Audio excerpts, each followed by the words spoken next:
আসসালামু আলাইকুম এভরিওয়ান, আশা করছি আপনারা সকলেই ভালো আছে। তো এই ধরনের যে টিকটক ট্রেন্ডিং ভিডিওগুলো আছে এগুলো মেকিং করার জন্য আমাদের ক্যাপকাট অ্যাপ্লিকেশনটিকে ওপেন করতে হবে এবং কিছু ম্যাটেরিয়ালস প্রয়োজন হবে যেগুলো লিঙ্ক ভিডিও ডেসক্রিপশনে দেওয়া থাকবে।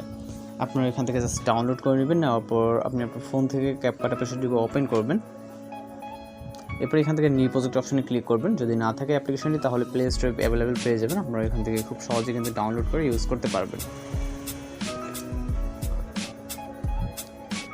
তো নিউ প্রজেক্টে ক্লিক করার পর আমরা একটি প্রথম ভিডিও ক্লিপ সিলেক্ট করে নিব, যেটি ভিডিও ডেসক্রিপশনে প্রোভাইড করা থাকবে। ক্লিপটিকে সিলেক্ট করার পর এখান থেকে আমরা অ্যাড অপশনে ক্লিক করব।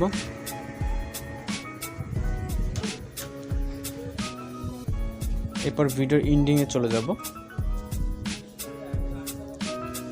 যাওয়ার পর এখান থেকে ভিডিও এন্ডিং ওয়াটারমার্ক দিতে পাবো, এটাকে জাস্ট ডিলিট করে দিব। তারপর এখান থেকে ফটো সেট করার জন্য প্লাস আইকন চাপ দিব। তারপর ফটোস অপশনে ক্লিক করব। এখান থেকে আপনারা 7টি মতো পিকচার সিলেক্ট করে নেবেন। আপনি আপনার মতো করে যে কোনো পিকচার সিলেক্ট করে নিতে পারেন। আমরা এখান থেকে 7টি পিকচার সিলেক্ট করব, করার পর অ্যাড অপশনে ক্লিক করব। এরপর এখান থেকে নিচ থেকে এক্সপেক্ট রেশিওতে ক্লিক করব, 6:9 ক্লিক করব। প্রথম ভিডিও লেয়ার একটা টাচ দিব, দেওয়ার পর এটাকে রাইট সাইডে 90 অ্যাঙ্গেল রোটেট করব এইভাবে এবং ফুল স্ক্রিন করব। এর সাথে সাথে এখানে যতগুলো পিকচার আছে প্রতিটা পিকচারের রাইট সাইডে 90 অ্যাঙ্গেল রোটেট করে সেই সাথে সাথে আপনি আপনার পিকচারগুলো মিডল পজিশনে নিয়ে আসবেন। যদি লেফট বা রাইট সাইডে থাকে বেশি, সেক্ষেত্রে আপনি আপনার মতো করে এগুলোকে অ্যাডজাস্টমেন্ট করে নেবেন।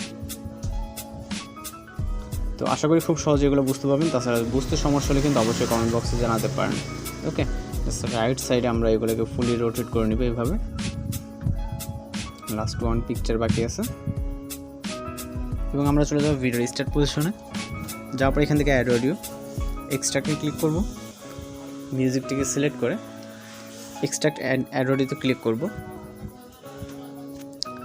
এরপর এখান থেকে আমাদের ফটোসের ডুরেশন অ্যাডজাস্টমেন্ট করতে হবে। এর জন্য প্রথম পিকচার ক্লিক করে এটা ডুরেশন রাখবো 1.0, অর্থাৎ বরাবর 1 সেকেন্ড রাখবো। ওকে, সরি, এখান থেকে 1.1 হয়ে গেছে, আমরা 1.0 করে দিব। এর সাথে সাথে এখানে যতগুলো পিকচার আছে প্রতিটা পিকচারের ডুরেশন হবে 1.0, অর্থাৎ 1 সেকেন্ড। ওকে, এখান থেকে আমরা 1.0 ডুরেশন এগুলোকে অ্যাডজাস্টমেন্ট করে নিব। ওকে, তো ডুরেশন কিন্তু খুব ইজিলি আপনারা অ্যাডজাস্টমেন্ট করতে পারবেন এবং লাস্ট পিকচারটা আমাদের এখানে 1.3 রাখলে অ্যাডজাস্টমেন্ট হয়ে যাচ্ছে। মিউজিক যতটুকু ততটুকু রাখবেন। এবার আমরা অ্যানিমেশন অ্যাড করার জন্য প্রথম পিকচারে চলে যাব। দেন এখান থেকে আমরা অ্যানিমেশনে ক্লিক করব। অবশ্যই ওয়াইফাই অথবা মোবাইলটা অন রাখবেন। দেন আমরা কম্বোতে ক্লিক করব। তারপর এখান থেকে পেন্ডুলাম 1 অ্যানিমেশনটাকে সিলেক্ট করে দিব। প্রতিটা পিকচারে আমরা এখান থেকে পেন্ডুলাম 1 অ্যানিমেশনটাকে সিলেক্ট করে দিব। ওকে, জাস্ট পিকচারে ক্লিক করব এবং নিচ থেকে অ্যানিমেশনটাকে অ্যাপ্লাই করে দিব।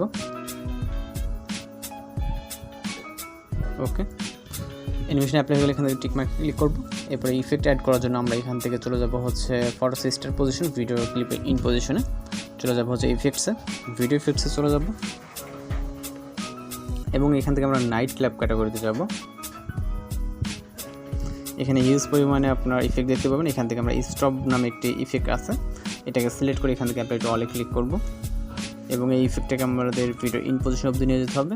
আপনি যারা ভিডিওটাকে প্লে করে দেখতে পারেন, সব কিছু ঠিকঠাক থাকলে এখান থেকে ভিডিও রেজলিউশন 1080। দেন আপাতত আমরা এক্সপোর্ট করব। তো যারা বিগিনার তাদের কথা থাকতে পারে যে আমরা 6:9 অর্থাৎ ইউটিউব প্ল্যাটফর্ম যেটা, এই অনুযায়ী ভিডিওটাকে এক্সপোর্ট করলাম। আমাদের 960 যে অর্থাৎ টিকটকের যে ফুল ফ্রেম, এই অনুযায়ী আমাদের ভিডিওটাকে এক্সপোর্ট করতে হবে। তো এরকমটা করার জন্য আমাদের ভিডিওটা এক্সপোর্ট হওয়া অবধি ওয়েট করতে হবে। আমরা ফুললি দেখিয়ে দিব আপনাদের। ওকে, ভিডিওটি কিন্তু প্রায় এক্সপোর্ট কমপ্লিটের কাছাকাছি। এক্সপোর্ট কমপ্লিট হয়ে গেলে ডানে ক্লিক করব, নিউ প্রজেক্টে ক্লিক করব। এরপরে এইমাত্র এক্সপোর্ট কিন্তু ভিডিও ক্যাটাগরিতে যাব, ভিডিওটাকে সিলেক্ট করে অ্যাড অপশনে ক্লিক করব। নিচ থেকে এক্সপেক্ট রেশিওতে ক্লিক করব, 9:60 ক্লিক করব, ভিডিও লেয়ারকে টাচ দেব। দেওয়ার পরে এটাকে ফুলি লেফট সাইডে 90 অ্যাঙ্গেল রোটেট করে ফুল ফ্রেম করে নেব যতটুকু প্রয়োজন, পারফেক্ট। ওকে, এবং ভিডিও থাকা এন্ডিং অটোমেটিক রিমুভ করে নিতে হবে। ওকে, এখন যদি আমরা ফাইনালি এখান থেকে জাস্ট ভিডিওটা প্লে করি তাহলে আশা করি একদম পারফেক্টলি ভিডিওটা ওপেন হবে। আমরা মিউজিক কপিরাইট সমস্যার কারণে মিউজিকটি হাইড করে রাখছি। ওকে, তো সব কিছু ঠিকঠাক থাকলে ভিডিও রেজলিউশন আবার 1080 রাখবেন। রাখার পর এখান থেকে ফাইনালি এক্সপোর্ট অপশনে ক্লিক করলে আমাদের ভিডিওটা কিন্তু লোডিংয়ে সেভ হয়ে যাবে। তো এইভাবে এই ধরনের ভিডিওগুলোকে খুব সহজেই এডিট করতে পারবেন। যদি ভিডিওটি ভালো লাগে অবশ্যই চ্যানেলটিকে সাবস্ক্রাইব করে রাখবেন। তো দেখা হচ্ছে পরবর্তী কোনো নতুন ভিডিওর সাথে। সে পর্যন্ত ভালো থাকবেন, সুস্থ থাকবেন।